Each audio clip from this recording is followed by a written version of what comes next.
Welcome back. So I got the GoPro out. The last video was done with the phone, and I really don't like doing it like that. I don't know why, but it's a drag. So anyways, we are back in the garage. As you can see, Vader is behind me, and the list of to-do is even bigger.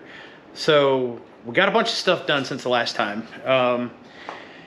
And to be honest with you, the main reason I'm doing these videos is because the owner likes this kind of stuff, and it's his car, and I have a few extra minutes, so why not?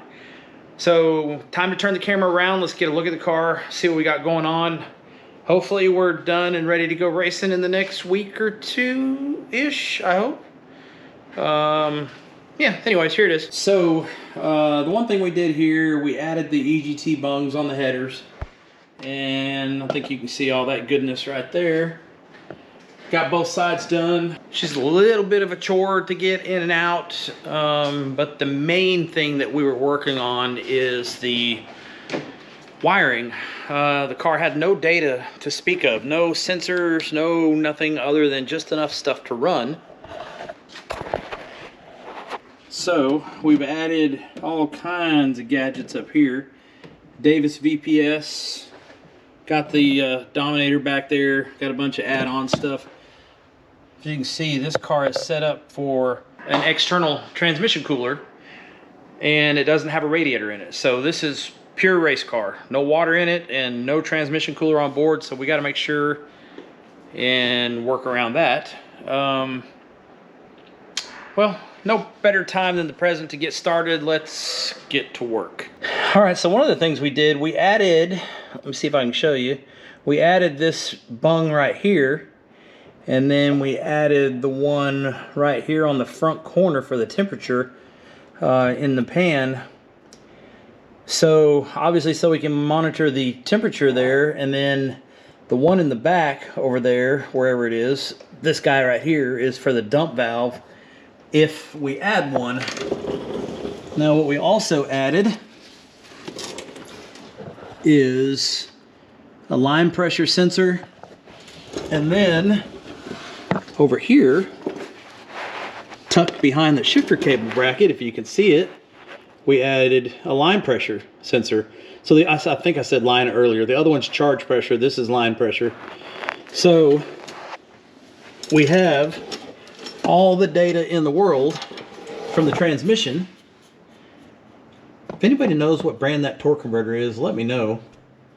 I've never seen one like that.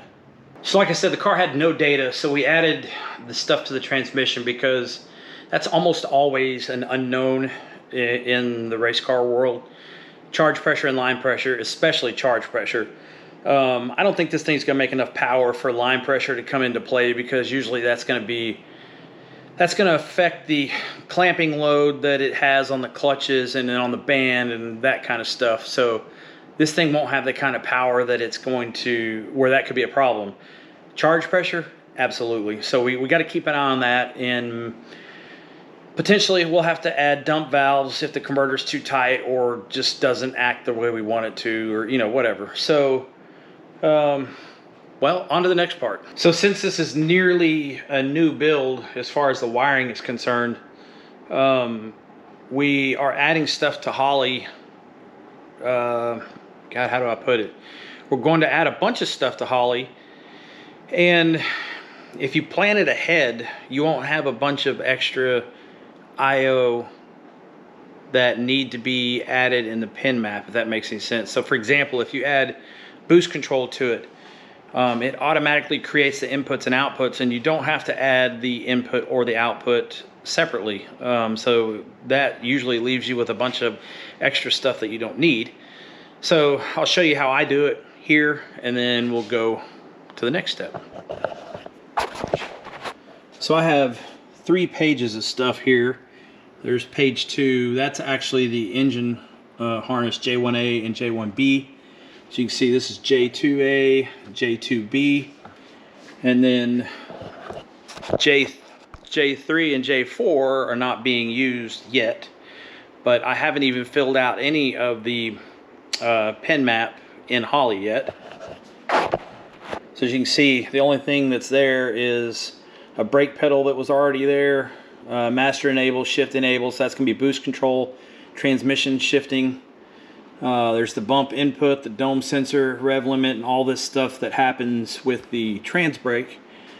And then some stuff that we've already started to build in the inputs and outputs. All right, more cool stuff installed. EGT probes are in the headers.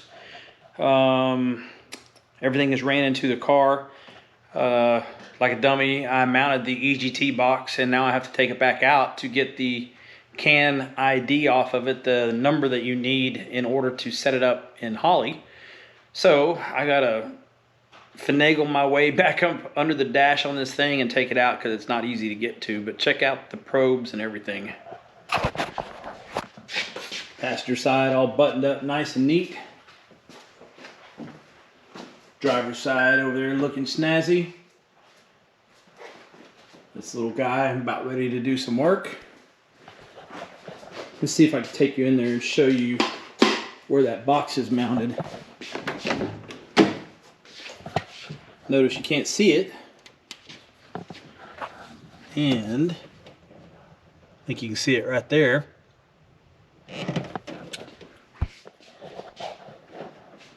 So we'll have to get in there and take it out and get that CAN ID information off of it and get it set up in the video, or in the Holley.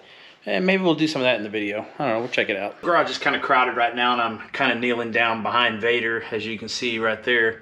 I got Bob's new transmission, torque converter, shifter, and all those kinds of doodads. But check this thing out. This is probably the slickest hardware I've had ever on any combination. So I'm gonna turn the camera around and show you what we got.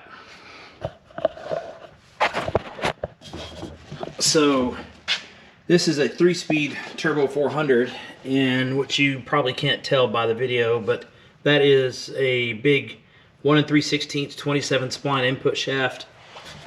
As you can see, it's got a 2-stage externally adjustable dump, and this thing is really cool. I can't remember which way it goes. I think you got to push it in to turn it to adjust the amount of bleed that it has. So that's going to be pretty handy. I'll add a little access panel inside the car so you can do that from inside and not have to get under it. Got the operator shifter. So I think I said it. It's a 3-speed, 166 low, 134 second, and 1-to-1 first, of course. Got a killer bolt together Pro Torque converter that is spec'd for the new combination that we haven't shown you guys yet. That's probably going to be next week, so when I can get it out from under covers and show you what we got, because you're going to be surprised. I think everybody's surprised, including myself. All right, well, thanks everybody for stopping by. The video is kind of short. I'm trying to keep them short when there's not a lot of action going on. We got some wiring done on Vader. We got more wiring and even more wiring done on Vader. So kind of a little sneak peek of what we got going on with Bob as far as the new drivetrain and engine combo is concerned. We'll cover the engine in the next week or two. I need to get it fitted in Bob and do some checking and measuring and things like that, because we're gonna have to cut some holes in the firewall. And I want to set the engine down in there and get the firewall marked so I can see, you know, where everything's going to be blocked and not blocked and all that before we paint it, so we don't have to mess around that shiny paint. So anyways, that's it. We will see you guys in the next video, and well, stick around, subscribe, all that neat stuff. See ya.